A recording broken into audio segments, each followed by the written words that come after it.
ex-wife takes her son to the city to find his dad, only to discover he's a wealthy billionaire.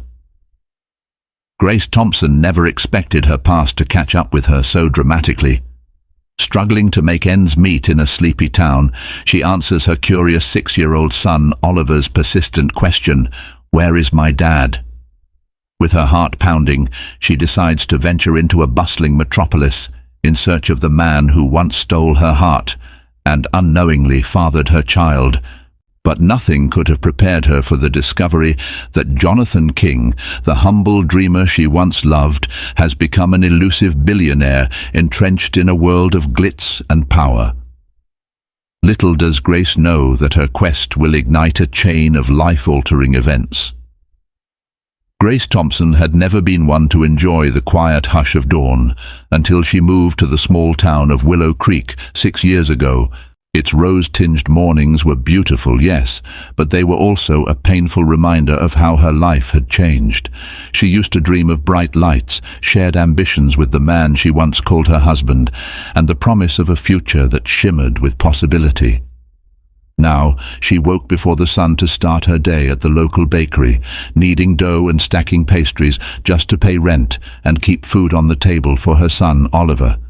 At 28 years old, Grace's youthful spark was still visible in her deep brown eyes, but there was an undeniable trace of weariness around them. She was the type of person who gave everything to those she loved. She had once believed that love would be enough to weather any storm. Reality had proved otherwise, leaving her with a child to raise alone and a heart weighed down by questions that had never been answered. Oliver, now a lively 6-year-old with bright blue eyes and a mischievous grin, was the spitting image of his father. It was a resemblance that simultaneously warmed Grace's heart and kept old wounds fresh. Whenever she saw Oliver climbing trees or practicing his newest magic trick for the neighbors, she remembered Jonathan's playful spirit, how he'd once performed silly card tricks just to make her laugh, dreaming of big city success as a businessman and entertainer. That was before life took an unexpected turn and they lost each other in the chaos. The exact reasons for their separation were complicated, woven with misunderstandings, financial pressures, and unspoken resentment. At 22, they had been too young to handle the responsibilities of marriage, let alone the complexities of building a future that required more than love. Jonathan had his ambitions. He wanted to move to the city, to break out of the small-town cycle, and to prove himself. Grace had wanted to support him, but found herself shackled by self-doubt and the insecurity that she might weigh him down. A few harsh words here, a tearful goodbye there, and soon their marriage was in shambles. By the time Grace discovered she was pregnant, Jonathan was gone. Working at the Willow Creek bakery offered a semblance of stability, but it was never enough to quell the ache of regret. Her boss, Linda Garcia, was a kindly middle-aged woman who'd known Grace since she was a child. Linda tried to offer moral support when she noticed Grace's faraway look during her shifts. On more than one occasion, Linda had gently asked if Grace ever considered seeking child support or trying to locate Jonathan, but Grace, stubbornly independent, always waved off the suggestion. She wasn't about to chase a man who had left her behind. But as Oliver got older, his questions became more pointed. He loved hearing stories about Jonathan. Grace had never demonized him, nor had she revealed the true depth of her heartbreak. Oliver would ask about Jonathan's favorite things, about the pranks he used to pull, or how he made Grace laugh. Every question was both a delight and a pang of sorrow. Then, one evening, as Grace was tucking Oliver into bed in their small, worn-down apartment, the boy asked, "Mommy, can I meet Dad someday?" Grace's heart squeezed in her chest. She stared at Oliver's bright, innocent eyes and felt tears prick at the corners of her own. "I don't know, sweetheart," she whispered. "He's been gone a long time." Oliver pursed his lips, determined. "But he's still my dad, right? Don't you think he wants to see me?" It was impossible to give him the answer he deserved because she truly didn't know. Part of Grace was certain that Jonathan, the man she had loved so deeply, would never have abandoned her if he'd known she was pregnant. But another part of her was furious, asking how he could simply vanish without so much as a goodbye once he set his sights on the city. The conflicting feelings created a constant tug-of-war in Grace's mind. After leaving Oliver's room that night, she sank onto the living room couch with a heavy sigh. The drab walls and the single overhead light cast everything in a yellowish glow. She gazed at the stack of unpaid bills on the chipped coffee table. She was barely making ends meet. She also sensed that her son needed a father figure now more than ever. The older Oliver got, the more urgent it felt to answer his questions, give him closure, or give them both closure. "I'm scared," she whispered to herself, "but maybe I owe him this much." Grace mulled over her predicament for days, confiding only in Linda Garcia. Linda encouraged Grace to at least try to find Jonathan's whereabouts. Even Grace's usually grumpy landlord, Mr. Greg Davis, whose only real concern was collecting rent, tactfully suggested that Oliver's father might be willing to help support the child if he knew the truth. Still, the memory of heartbreak and the fear of new rejection were powerful deterrents. Grace had spent so long burying the past under her daily routine and her responsibilities as a single mother. Digging it all up felt like opening an old wound that might never heal properly. Yet every time she looked at Oliver, his eyes sparkling with hope, his face shaped by curiosity, her resolve grew. He deserved to know his father's story, good or bad. And Jonathan deserved to know about his son, whether he cared or not. It was a single sentence from Oliver that finally tipped the scales. While finishing his peanut butter sandwich one day, he said casually, "Mom, can we take a trip to the city someday? I really want to see tall buildings and maybe find Dad. Maybe he's waiting for us." Grace swallowed hard. She couldn't stand to crush her son's excitement. Something in her chest tightened, an echo of determination she thought she had lost. She set her jaw, feeling a surge of courage well up inside her. It was time. It was past time. She was going to find Jonathan King. With Oliver's words lingering in her mind, Grace packed up her courage and called on her friend Linda for help. They sat together in the back office of the bakery, the aroma of fresh bread comforting Grace's frayed nerves. Linda typed away on her aging computer, searching for any public records or social media traces of Jonathan King. Grace hovered over her shoulder, both nervous and excited. Before long, Linda let out a small gasp. "Here's something," she murmured. "A Jonathan King has been making waves in the city's business sector. It's a big name in real estate. He co-founded something called Kingsman Holdings with a partner named Bradley Wong. It's a billion-dollar company, according to this article. The CEO is—" Linda paused, reading quietly. Then she turned to Grace with her eyes wide. "It's him, Grace. His age, his hometown, everything lines up. Your Jonathan is, well, it looks like he's become incredibly successful." Grace's stomach twisted into knots. She grabbed the back of Linda's chair to steady herself. She had expected maybe Jonathan was doing well, or had found a decent job, but a billionaire. Her mind spun as she tried to reconcile the memory of the earnest, broke 20-something who once balanced an unpaid phone bill with the man described in the article, Jonathan King, visionary real estate mogul and entrepreneur. "It can't be," she whispered. "He hated wearing a tie. He used to say money wasn't everything." Her voice trailed off as the wave of reality crashed over her. Linda reached out a comforting hand. "People change, Grace, especially after 6 years." Later that evening, Grace returned home with a printout of Jonathan's corporate profile. She stared at the photo. His features were sharper, more mature, but that same crooked, confident grin was there, the same deep-set eyes that once could make her world stand still. She felt a storm of emotions swirling inside her: pride, resentment, curiosity, fear, and that same spark of affection she'd long tried to smother. Over dinner, Oliver chattered away about his day at school, barely noticing his mother's haunted expression. Once he was in bed, Grace sat at the kitchen table and wrote out a plan. 1. Save enough money for a few nights at a cheap motel in the city. 2. Seek time off from the bakery. Hopefully Linda would cover for her. 3. Travel to the city with Oliver.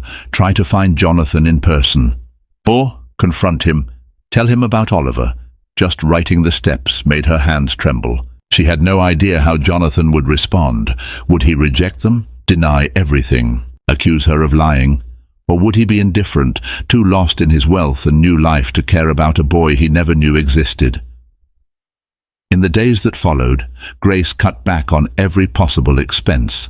She sold a few possessions on the online marketplace, an old guitar she rarely played, a vintage jacket she'd inherited from her grandmother that didn't fit, and some spare furniture that cluttered her small apartment.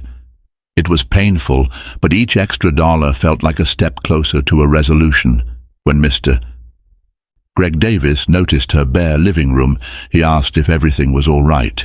She smiled weakly and assured him she just needed some space. Finally, after nearly a month of scraping every cent she could spare, Grace booked a pair of bus tickets. The day she left Willow Creek was subdued. Linda cried at the bus stop, hugging Grace and Oliver tight as if they might never return. Even old Mr. Davis shuffled over, giving Oliver a playful nudge and handing Grace an envelope stuffed with a few bills. "Just in case," he muttered awkwardly. She was touched by the gesture, an example of how small towns might gossip, but they also looked out for their own. As the bus rattled away from Willow Creek, Oliver stared wide-eyed out the window. Tall grass and rolling hills gave way to open farmland, which eventually yielded to bustling suburbs. Grace tried to keep her own nerves in check by focusing on her son's excitement. He'd never traveled beyond the county line, and this was an adventure for him. She just prayed it wouldn't end in heartbreak. When they finally arrived at the city's massive bus terminal, Grace's breath hitched. She hadn't been here in years. The skyscrapers loomed overhead like iron giants. Streetlights flickered in the early evening, and the din of honking cars and rumbling trains enveloped them. Oliver clutched her hand, half in fear, half in awe. Their motel was a short taxi ride away, a run-down, neon-lit building in a neighborhood that had definitely seen better days. The sign reading "Vacancy" sputtered. Inside, the musty smell of old carpet and cheap disinfectant assaulted Grace's senses. She tried to appear brave for Oliver, who hopped onto the squeaky bed with unbridled excitement. Grace laid out their few belongings, tucking the envelope from Mr. Davis into the bottom of her backpack, grateful for the safety net. That night, she barely slept. Her mind replayed possible scenarios. Jonathan angry, Jonathan relieved, Jonathan in denial. The next morning she woke up with her determination burning brighter. Oliver was depending on her. She had come this far, and there was no turning back. Before heading out, she checked her phone's map application, searching for Kingsman Holdings. The directions guided her to a glittering high-rise in the heart of the financial district. The address alone spoke volumes. This was prime real estate, the domain of top executives and multi-million-dollar deals. Grace felt a jolt of adrenaline rush through her. She inhaled deeply, determined to stand her ground, no matter what she found. Oliver slipped his hand into hers. "Are we going to see Dad now?" he asked, his eyes big with anticipation. Grace forced a small smile. "Yes, sweetheart. It's time we find him." The next morning, Grace and Oliver made their way through the bustling metropolis. Skyscrapers towered on every side, casting long shadows across busy avenues. Yellow taxis vied for space with sleek black sedans and roaring motorcycles. The sidewalks teemed with well-dressed professionals, street vendors hawking pretzels and hot dogs, and tourists snapping pictures of iconic buildings. Oliver's eyes sparkled like never before. "Mommy, look, that building goes all the way to the clouds," he exclaimed, pointing at a jagged spire that seemed to pierce the sky. His enthusiasm momentarily soothed Grace's anxiety. They hopped onto a crowded commuter train, struggling to find seats. Oliver clung to her side as she navigated the station's labyrinthine passages. She was thankful for the handful of kind strangers who helped direct her, including a security guard named Robert Johnson, who pointed them toward the correct exit. He offered a friendly smile and asked if they were visiting.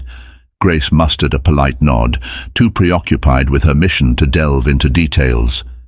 Emerging onto a wide street lined with glass-sheathed towers, Grace caught sight of the sign that read Kingsman Holdings at the entrance of an imposing skyscraper. Her pulse thumped against her ribcage.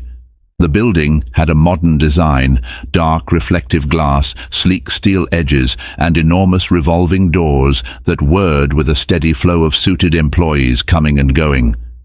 As Grace approached, she tightened her grip on Oliver's hand. They stepped inside, greeted by the cool rush of air conditioning and the gleam of polished marble floors. The lobby was cavernous, with a minimalist design that exuded wealth and status. A massive gold logo for Kingsman Holdings dominated the far wall. Employees, sporting sharp suits and chic dresses, hurried by, each seemingly on an urgent errand. Grace's nerves spiked. She tried to maintain her composure, stepping up to the reception desk manned by a poised, immaculate woman. The woman's nameplate read, Melissa. She offered a professional smile, but her eyes flicked disapprovingly toward Oliver, as if children were a foreign presence in this immaculate corporate world. "Good morning. How may I help you?" Melissa asked in a practiced tone. Grace cleared her throat. "I'd like to speak with Jonathan King, please." Melissa's professional smile tightened. "Do you have an appointment, Ms. Thompson? My name is Grace Thompson." She swallowed hard. I do not have an appointment. It's a personal matter." Melissa's gaze drifted toward Oliver again. The receptionist tapped some keys on her computer. "Mr. King's schedule is fully booked for the next few weeks. He does not see visitors without a prior arrangement. I'm afraid I can't help you." Before Grace could respond, Oliver spoke up. "But he's my dad. We've come a really long way to see him. Can't you just call him?" His wide, innocent eyes looked up at Melissa, causing the woman's stiff expression to falter momentarily. The moment was awkward. Melissa glanced around, perhaps worried about drawing attention. "Look," she said softly, leaning forward so only Grace and Oliver could hear. "Mr. King is extremely busy. We don't allow walk-ins. If you want to leave your contact information, I can forward it to his assistant." Grace's heart sank. This sterile rejection felt like an omen, but she refused to be deterred. She thought quickly and scribbled her cell phone number on a piece of paper. "Please, just let him know we're here," she insisted. "It's very important." Melissa took the piece of paper gingerly, as if it might burst into flames. "I'll let his assistant know," she repeated with a tight nod. "Have a good day, Ms. Thompson." Grace and Oliver retreated, feeling dejected. For the rest of the day, they hovered around various coffee shops near the Kingsman building, hoping for a callback. Each time her phone vibrated, Grace snatched it up. But the calls were only spam offers or Linda checking in from Willow Creek. With each passing hour, Grace's tension mounted. At lunchtime, they grabbed sandwiches from a small deli, where Oliver again voiced his disappointment. "How come they wouldn't let us see Dad?" he asked, biting into his tuna sandwich. Grace ruffled his hair. "Mr. King is probably a busy man. We'll try again tomorrow, okay?" She tried to sound upbeat, but fear gnawed at her. What if Jonathan wouldn't see them at all? They spent the next day repeating the same attempt. Grace even ventured to a side entrance where employees flashed badges to gain entry. She was politely but firmly turned away. With no clear plan, Grace felt like she was banging her head against a wall.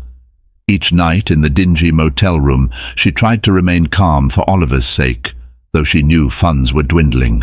On the third day, as they lingered across the street from the building, Grace spotted a man stepping out of a sleek black town car, accompanied by 2 security guards. Her heart skipped a beat. Even from a distance, she recognized Jonathan's tall frame and the confidence in his stride. Time seemed to slow. She grabbed Oliver's hand and sprinted across the crosswalk, ignoring the irate honks of impatient drivers. "Jonathan!" she shouted over the roar of the city traffic. He paused briefly, scanning the crowd for whoever had called his name. Their eyes locked.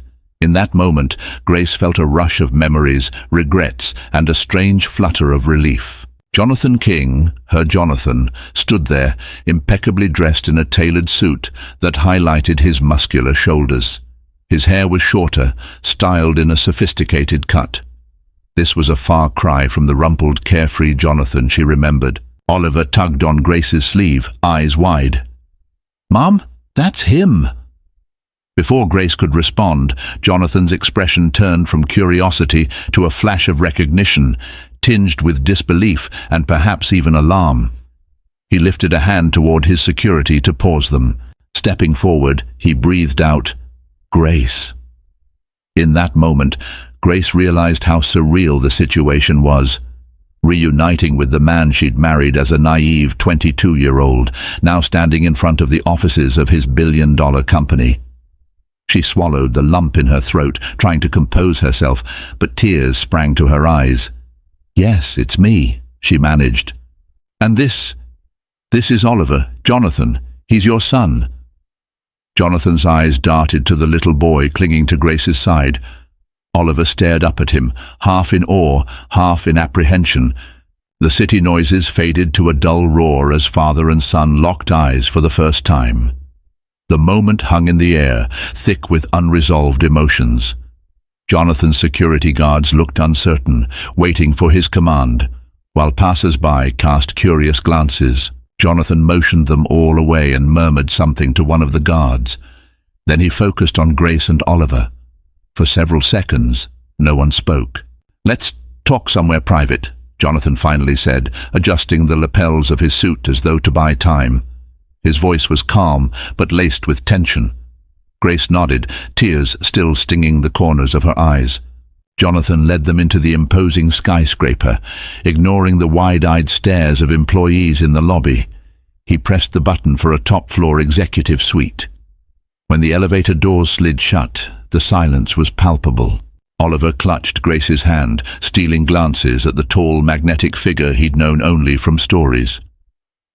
They arrived in a lavish penthouse office, floor-to-ceiling windows revealing a breathtaking cityscape, polished wood floors, and artful decor that screamed sophistication. Jonathan motioned for them to sit on a pristine leather sofa. Grace perched on the edge, feeling like she'd stepped into a different universe. Oliver looked around in wonder, eyes flicking between the gleaming skyline and the father he'd just met. Jonathan took a seat on a matching armchair, carefully setting his phone and briefcase aside. He leaned forward, elbows resting on his knees, his gaze flickering between Grace and Oliver. "You have a child," he said slowly, as though testing the words. "My child? How can that be?" Grace inhaled sharply. "After you left Willow Creek, I found out I was pregnant. I tried to reach you, but you'd changed your number, and I had no address or way to find you. I was scared and alone, so I just did my best." His expression shifted. Confusion, disbelief, possibly a hint of guilt. I didn't know," he said quietly. Then he sighed, running a hand through his neatly cropped hair. "It's been 6 years, Grace." She could hear the accusation behind his words. "I had no idea you'd made it big," she replied, voice quivering. "It wasn't about money. Oliver started asking about you. He deserves to know his father." A tense stillness followed. Oliver shifted closer to Grace. Finally, Jonathan turned to the boy.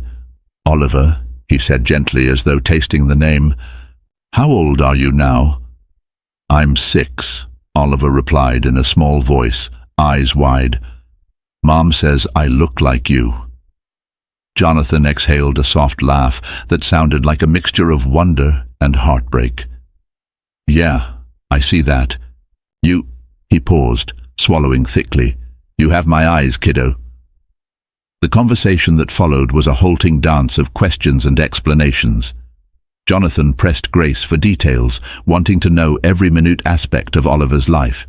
His favorite color, his birthday, how he liked school, what his favorite games were. It was overwhelming for Oliver, who answered shyly, eventually relaxing enough to share how he wanted to be a magician or an astronaut one day. Grace explained the hardships they'd faced, carefully omitting the darkest moments of her desperation, but her voice trembled as she touched on the loneliness she'd felt when she realized he was gone for good. Jonathan listened intently, eyes clouded by regret. When they finally lapsed into silence, she dared to voice the question that gnawed at her soul. "Why didn't you come back, Jonathan? Why did you leave like that?" He leaned back, eyes drifting to the city skyline. "I was young and frustrated. I felt stuck in Willow Creek. I wanted to make something of myself.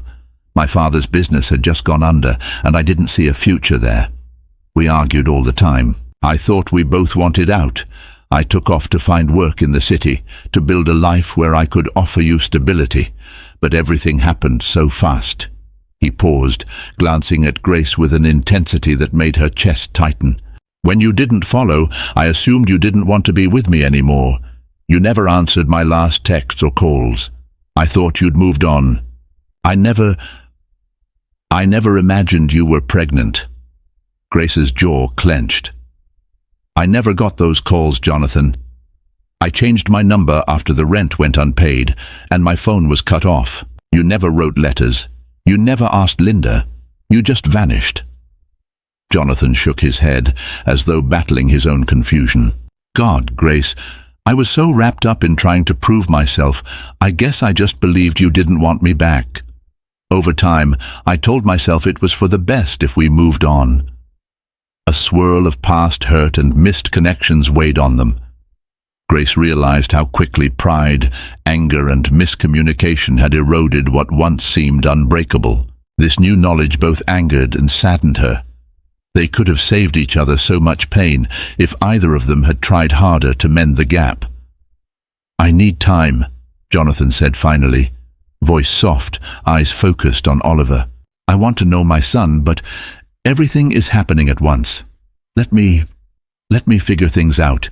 We can do a paternity test if that's okay, just to confirm. Then we'll talk about what happens next. For now, you both are welcome to stay here in the city at my expense, in a safer place than that motel you mentioned." Grace's chest felt heavy. She glanced at Oliver, who was fidgeting with the edge of his shirt, a mixture of excitement and confusion rippling across his face. Jonathan was offering a cautious olive branch, but there was still a distance between them, a chasm carved by 6 years of unanswered questions. She nodded. "Okay," she whispered, forcing steadiness into her voice. "We'll do the test, but please, don't give Oliver any false hope. He's so excited just to be near you." Jonathan nodded solemnly. "I won't," he said, "but if he is mine—" He paused, as if the weight of the realization was too much. "If he's mine, then I have a lot of making up to do." From there, Jonathan called his assistant, a sleek woman named Cecilia Lee, who arranged a suite for Grace and Oliver in a nearby luxury hotel. Grace felt both gratitude and discomfort. She was no longer the girl who dreamed of penthouse living and fancy clothes, yet here she was, stepping into the plush lobby of a 5-star establishment. Everything felt surreal. Later that night, in the quiet of the hotel suite, Grace tucked Oliver into an enormous bed. She could barely process the day's revelations. Jonathan had changed, but so had she. They were two strangers linked by a past love and a child. As she turned off the lights, Grace sank onto her own bed, the city lights twinkling through the window. A part of her felt relief. She had finally found Jonathan. Another part of her was terrified. What if this new, wealthy Jonathan King had no room in his life for them? Fatigue eventually dragged her into restless sleep, haunted by flashbacks of simpler times and overshadowed by the uncertain future looming ahead. Over the following week, Jonathan made arrangements for a discreet DNA test. While waiting for results, he insisted on providing Grace and Oliver with all they needed: fresh clothes, toys for Oliver, and even a personal driver named Marcus to shuttle them around. Initially, Grace resisted, feeling overwhelmed by such lavishness. She'd grown accustomed to scrimping and saving, always watching her account balance with dread. Now Jonathan seemed intent on showering them with resources she'd never dreamed of. In these days, Jonathan tried to bond with Oliver in small, tentative ways. He took Oliver to a high-tech arcade, showed him magic tricks he remembered from his youth, and even taught him how to tie a simple tie, the fatherly lessons that Oliver had craved. Each time, Oliver's face lit up like 1,000 suns. Grace observed from the sidelines, torn between relief and caution. The paternity test was still pending, though in her heart she already knew. Oliver's resemblance to Jonathan was too striking for coincidence, but life was not going to let them settle into an easy rhythm. One afternoon, as Grace and Oliver finished lunch at a stylish cafe, courtesy of Jonathan's credit account, they returned to the hotel suite to find a tall, impeccably dressed woman standing in the living area. She was flipping through a magazine with a bored expression. The moment Grace stepped inside, the woman's eyes flicked to her, full of cool assessment. "Oh," the woman said, her tone dripping with a cultivated edge. "You must be Grace. I'm Vivian Harper, Jonathan's fiancée." A chill raced down Grace's spine. She forced a polite smile. I'm sorry. I didn't realize Jonathan—" "Yes, well, I understand this must all be quite a shock for you," Vivian interrupted, placing the magazine aside. Her lips curved in a smile that didn't quite reach her eyes. "Jonathan told me about you and the child." Before Grace could respond, Vivian turned her gaze upon Oliver. Her expression softened slightly, perhaps out of practiced etiquette, but Grace sensed a guarded curiosity there. Oliver, sensing the tension, shuffled closer to Grace. Vivian's elegance was evident in every detail: the tailored designer dress, the delicate diamond earrings, the perfectly coiffed hair. She looked like she belonged in this world of wealth and influence, while Grace felt distinctly out of place in her second-hand floral blouse. "Jonathan asked me to stop by," Vivian continued, "to meet you both. He'll be joining us soon, but he's running late due to a board meeting." She gestured for them to sit. Grace reluctantly sat on the plush couch, with Oliver perched beside her. An awkward silence settled, punctuated by Oliver's restless fiddling with his shoelaces. Finally, Vivian cleared her throat. "I'm sure this must be quite exciting for Oliver, suddenly meeting someone like Jonathan who's accomplished so much. But I'd like to clarify something, Grace." She paused, leveling a chilly gaze at Grace. "Jonathan and I have built a life together. We're planning our wedding for next spring. We have shared goals, philanthropic endeavors, a social circle that expects certain standards. I need to ensure that what you're doing is legitimate." Grace bristled. "I'm not here to scam Jonathan, if that's what you're suggesting." She tried to keep her voice calm, but anger simmered beneath the surface. "We just want the chance to know him, especially Oliver." Vivian's eyes flickered. "Yes, the DNA test. Well, once that's confirmed, I'm sure Jonathan will do his part in supporting Oliver.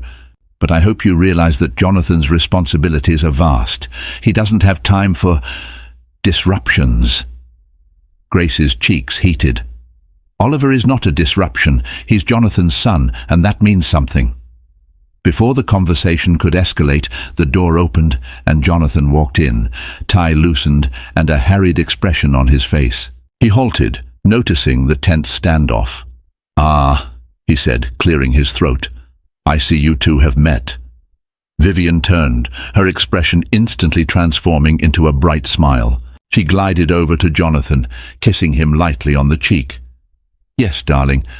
I was just getting to know your guests." Jonathan nodded stiffly.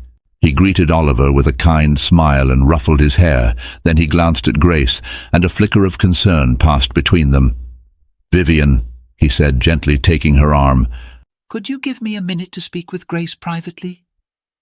Vivian's eyebrows rose, but she nodded graciously. "Of course, darling. I'll wait for you in the dining area." "Oliver, would you like a juice or something?" she asked the child, who hesitated before nodding shyly.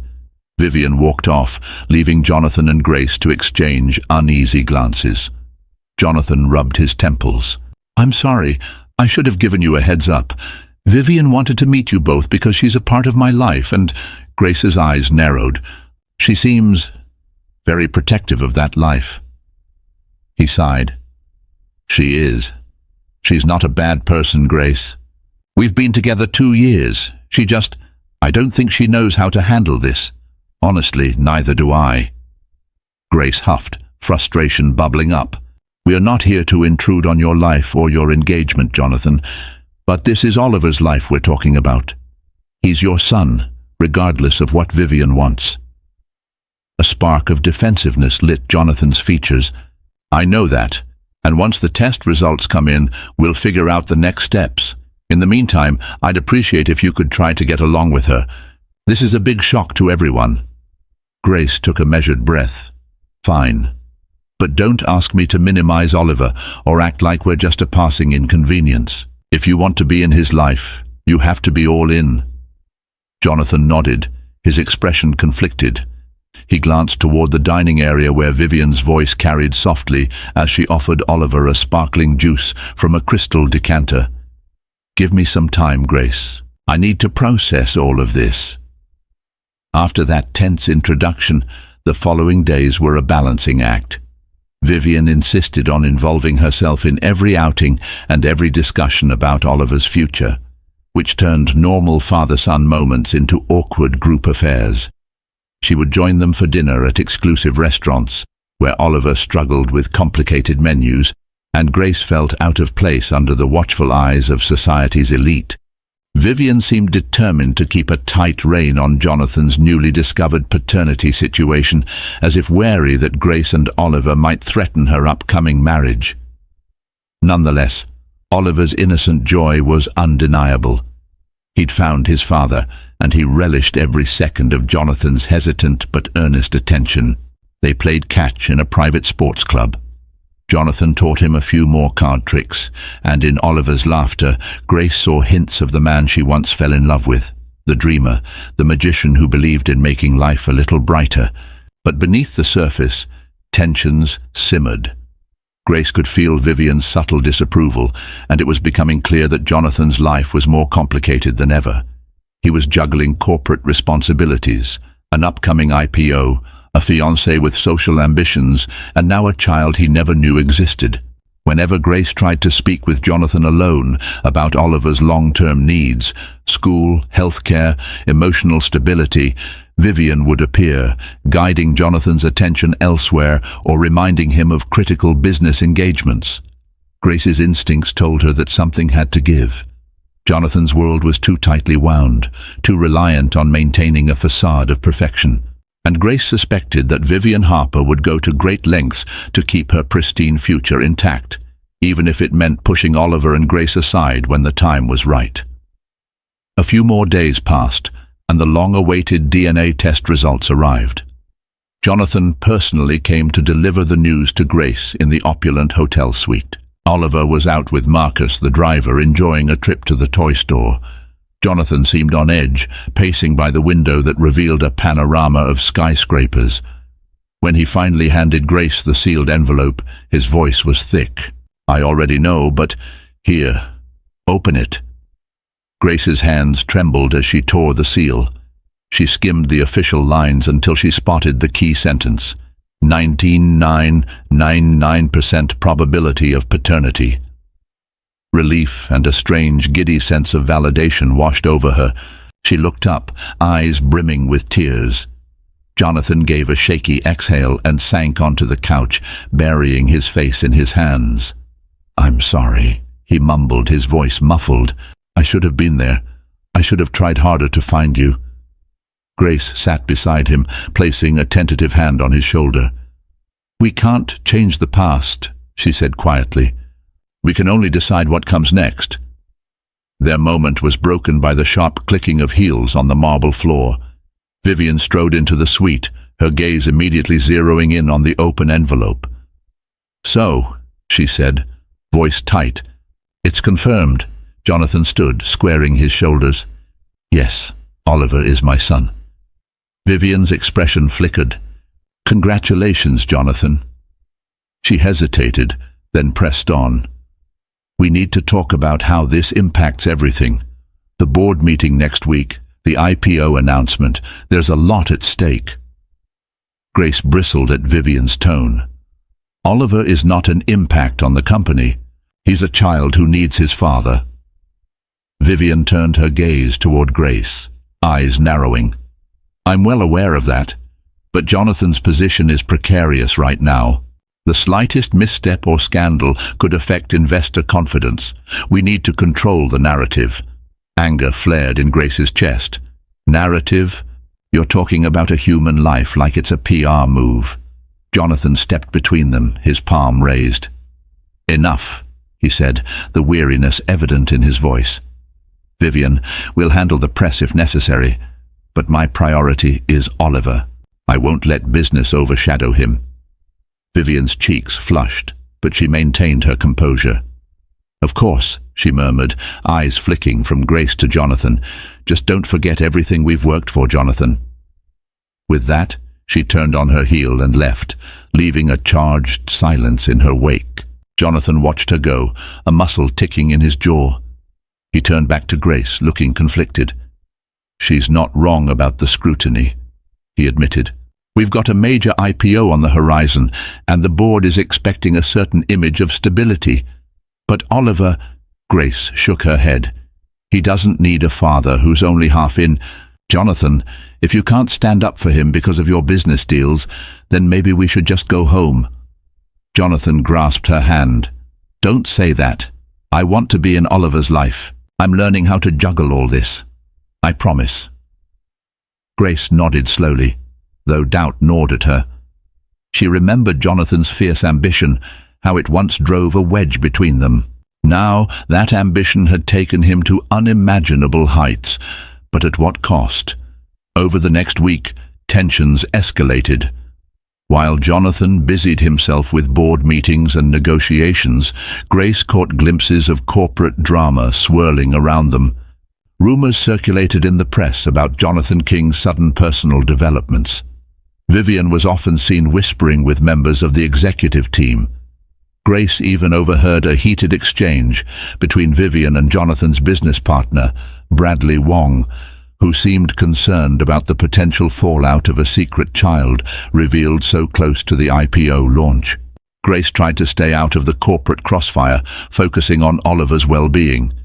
She arranged for him to visit a local elementary school just to see what city life might be like if they stayed. The school boasted advanced computer labs and extracurricular programs that Oliver found thrilling.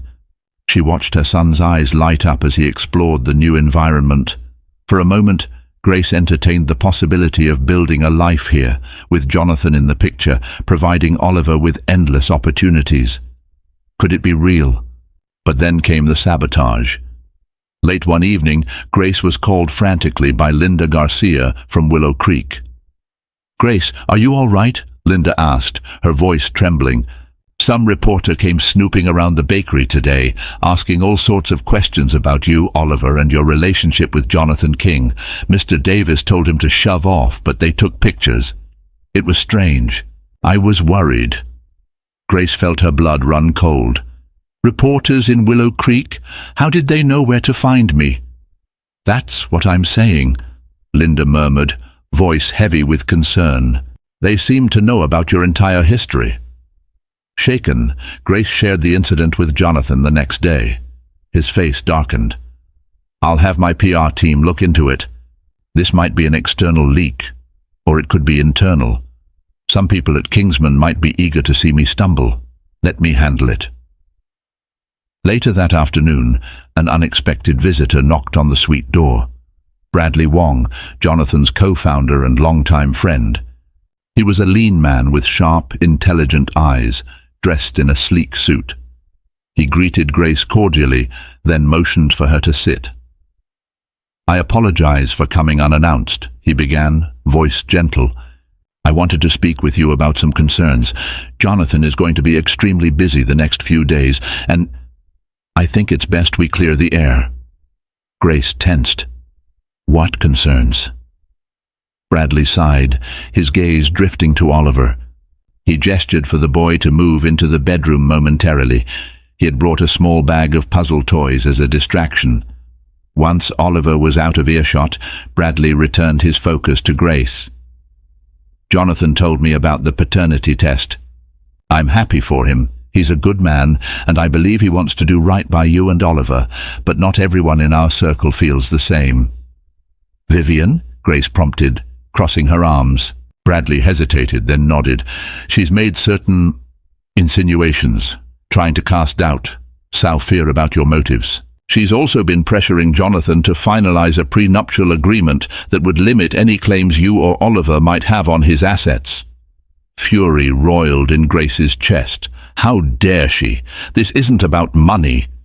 I believe you, Bradley said, raising a hand as if to calm her. But I've known Vivian for a while. She's ambitious, laser-focused on her social standing. I suspect she might have arranged the tabloid leak to corner Jonathan into making a quick decision, either publicly disown you or bring you under his control. Grace's face paled. She clenched her fists. Jonathan swore he'd protect Oliver, but he's been so tangled up in corporate affairs. Bradley gave a solemn nod. He's under immense pressure. But I know Jonathan.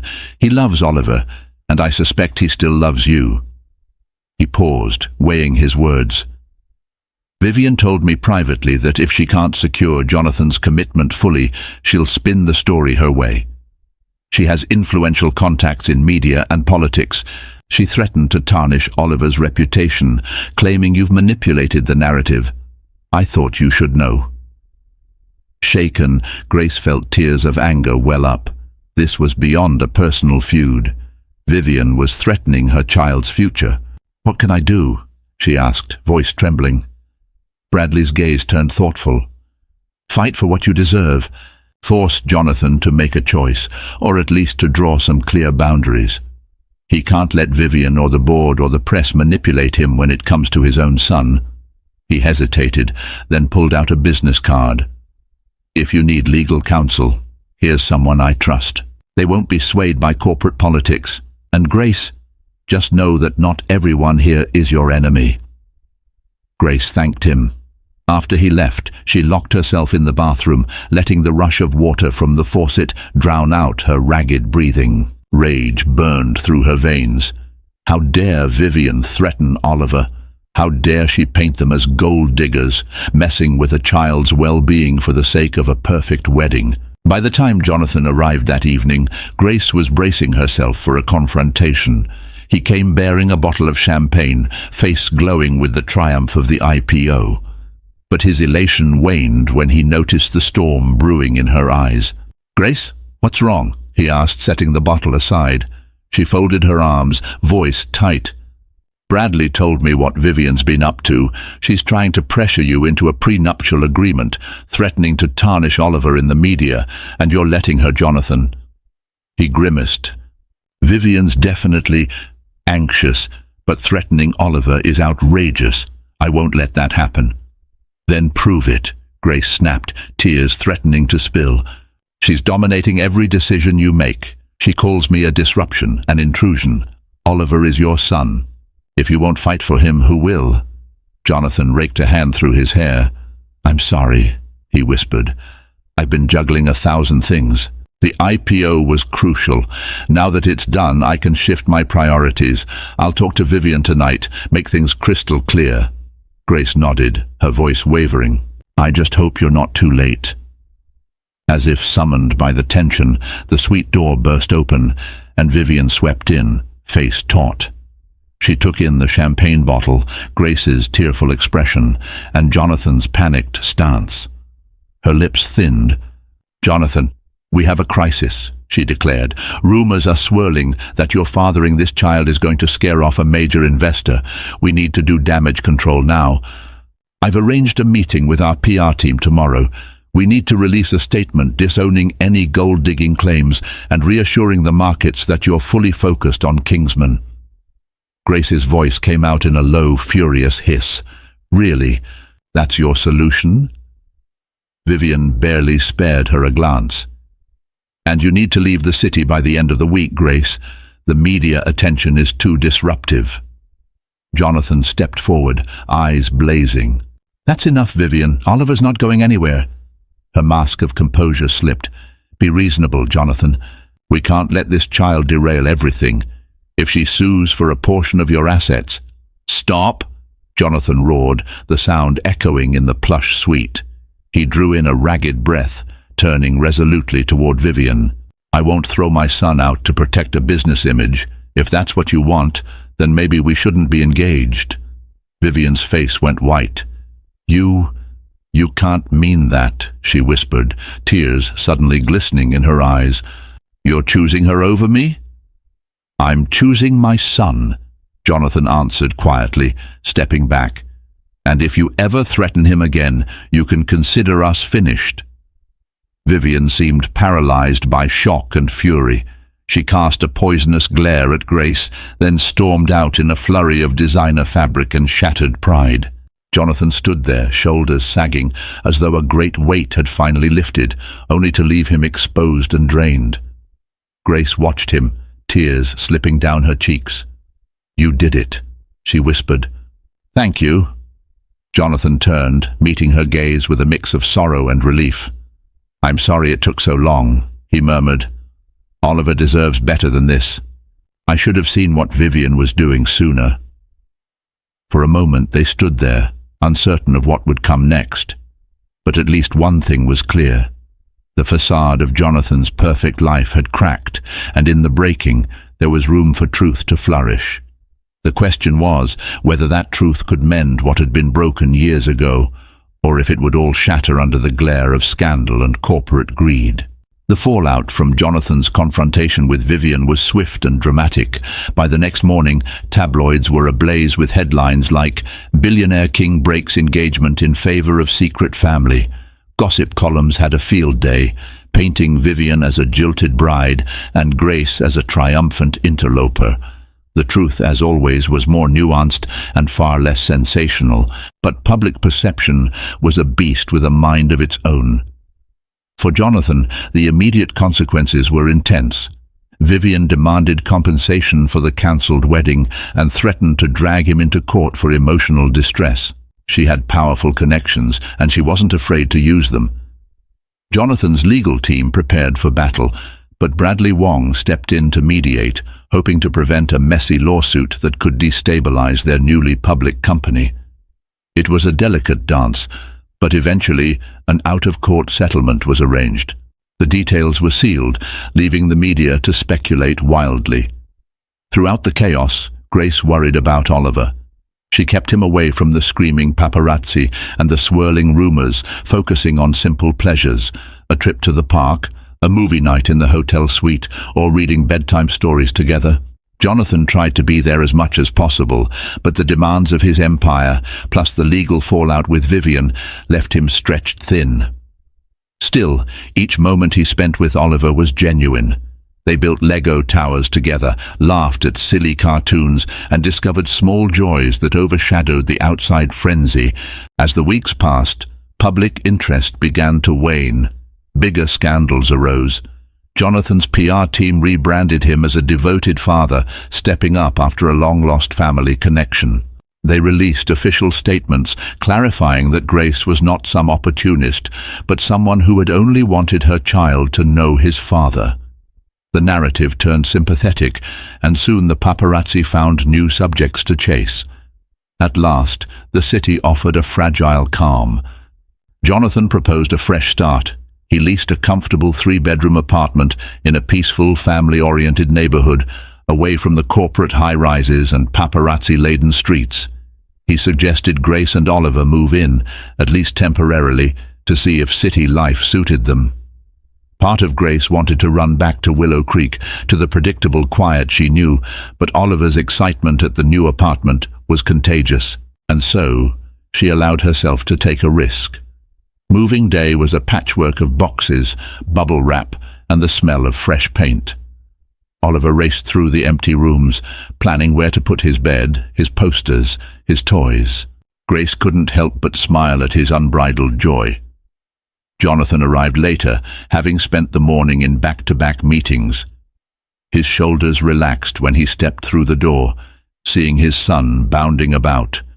"How's my future astronaut?" he teased, scooping Oliver into a playful hug. The boy giggled and Grace felt a twinge of warmth.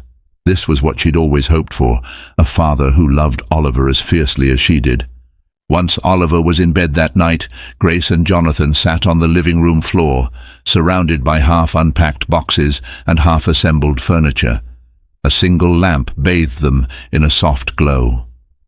Jonathan took a deep breath. "I want to apologize," he said, breaking the comfortable silence, "for everything. For leaving you back then, for not doing more to find you, for allowing Vivian to treat you so horribly, for letting the tabloids run wild. You deserved better, Grace." She studied him, noticing the worry lines on his brow and the vulnerability in his eyes. "I can't pretend it doesn't still hurt," she admitted softly. "But we have Oliver now. We can't dwell on the past forever." He nodded, hesitating before speaking. "Would it be too much to hope we can try again? For us? I know so much has changed. I'm not the same man you married, but maybe we can get to know each other again, without the secrets and misunderstandings." Grace felt her heart flutter, a sensation both exhilarating and frightening. She had once loved Jonathan King with all her being, and the bitterness of his absence had shaped her life for 6 years. Yet here he was, humbler than she ever imagined possible, asking for a chance to rebuild. "I'm not sure," she answered honestly, her voice trembling. "We can take it one day at a time. Right now, I just want to focus on Oliver's happiness and stability." Jonathan's gaze was steady. "I'm okay with that. I'll earn your trust back, I promise." And so began a cautious dance, co-parenting, shared dinners, late-night talks over takeout in their new living room. Jonathan would fill Grace in on the day's corporate challenges, including the occasional leftover drama from Vivian. Grace would share funny anecdotes from Oliver's new school, where he was thriving with the advanced curriculum and forging new friendships. On weekends, they'd explore the city together, visiting museums, local festivals, and even an out-of-town amusement park where Oliver screamed with delight on every roller coaster ride.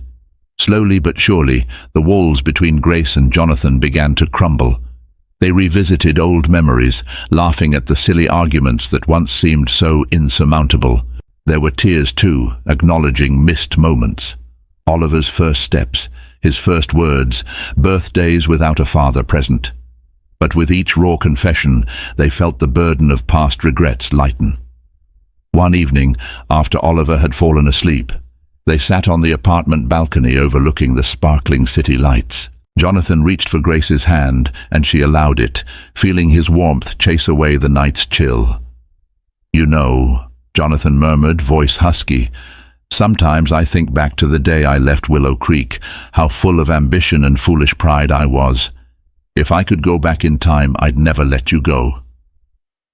Grace's eyes glistened with tears. She tried to hold back.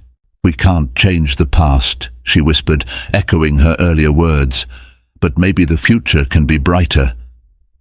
In that moment, the promise of a shared life glowed between them, tentative but full of hope.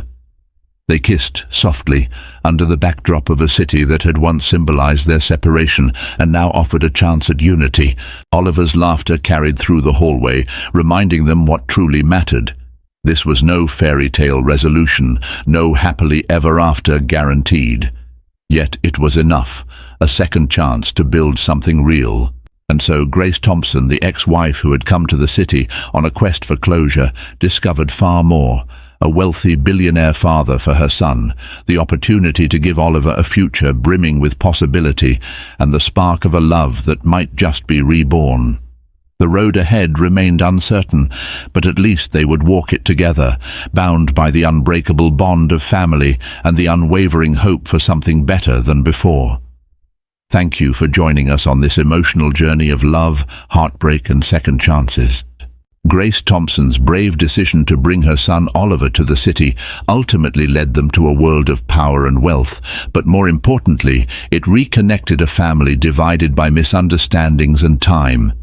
Their story shows us that it's never too late to seek forgiveness, rebuild bonds, and believe in the transformative power of love. If you found inspiration, joy, or even a few tears in Grace and Jonathan's dramatic reunion, please take a moment to like, share, and subscribe to this channel. Your support helps us continue creating heartfelt stories that remind us of the resilience of the human spirit. Spread the word, stay tuned for more compelling content, and remember, sometimes the greatest riches in life are the people we choose to hold close. Thank you for watching.